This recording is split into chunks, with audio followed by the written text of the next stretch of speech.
Hello সবাইকে স্বাগতম আপনাকে রিভেটেশন ইউটিউব চ্যানেলে। আজকে আমরা কথা বলবো ফ্রিল্যান্সিং কীভাবে শুরু করবেন এই বিষয় নিয়ে। যদি আগ্রহী হন সাথে থাকুন।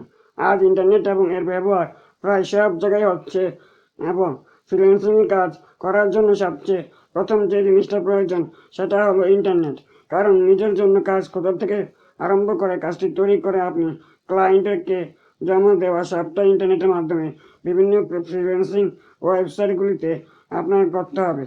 তাছাড়া এই মাধ্যমগুলিতে টাকা আয় করার জন্য আপনার প্রচুর নতুন নতুন কাজ বা প্রজেক্টের প্রয়োজন হবে। তার জন্য আপনাকে নিজের কাজ বা দক্ষতা প্রচার বা মার্কেটিং ইন্টারনেটের দ্বারা বিভিন্ন সোশ্যাল মিডিয়া প্ল্যাটফর্মগুলিতে গিয়ে করতে হবে, যেমন social media website, social media groups, freelancing marketplace, আরও অনেক। নিজের দক্ষতা প্রচার বা মার্কেটিং করলে লোকেরা জানতে পারবে যে আপনি কোন কাজের বিশেষজ্ঞ বা এক্সপার্ট এবং কোন কাজ আপনি তাদের জন্য করতে পারবেন। এতে ভবিষ্যতে আপনার দক্ষতার সাথে জড়িত বিভিন্ন প্রজেক্ট বা কাজ অনলাইনে পেয়ে যাওয়ার সুযোগও বেড়ে যাবে।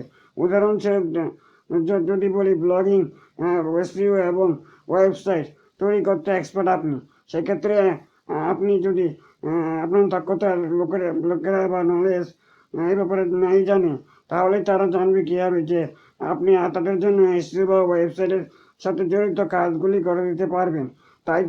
তাই ফ্রিল্যান্সিংয়ে ক্যারিয়ার শুরু করার আগে সাথে সাথে নিজের কাজের নলেজ, অভিজ্ঞতা এবং দক্ষতার অনলাইন প্রচার বা মার্কেটিং করাটা অনেক জরুরি। মনে রাখবেন, অনলাইনে যে কোনো মাধ্যমে যখন লোকেরা আপনাকে কোনো কাজ বা প্রজেক্ট দিবে, তখন তারা আপনার উপরে অনেক ভরসা করে সেই কাজটি দিবেন। তাই আপনার কাজের ভালো নাম, কাজের অভিজ্ঞতা, ভালো দক্ষতা এগুলি হবে আপনার ব্র্যান্ড বা নামের পরিচয়। এবং আপনার ফ্রিল্যান্সিং ক্যারিয়ারে একটি ভালো ব্র্যান্ড বা নাম তৈরি করতে পারলে অধিক লোকেরা সহজেই আপনার উপরে ভরসা করে কাজ বা প্রজেক্ট দিবে। আশা করি বুঝতে পেরেছেন। ভিডিওটি কেমন লেগেছে তা কমেন্ট করে জানান। ভিডিওটি ভালো লেগে থাকলে একটা লাইক দিবে, ইউটিউব অ্যালগরিদমকে জানিয়ে দেন যে ভিডিওটি হেল্পফুল হয়েছে। আর অবশ্যই সাবস্ক্রাইব করুন। ভালো থাকুন, সুস্থ থাকুন, রিভেটেশনের সাথে থাকুন। ধন্যবাদ।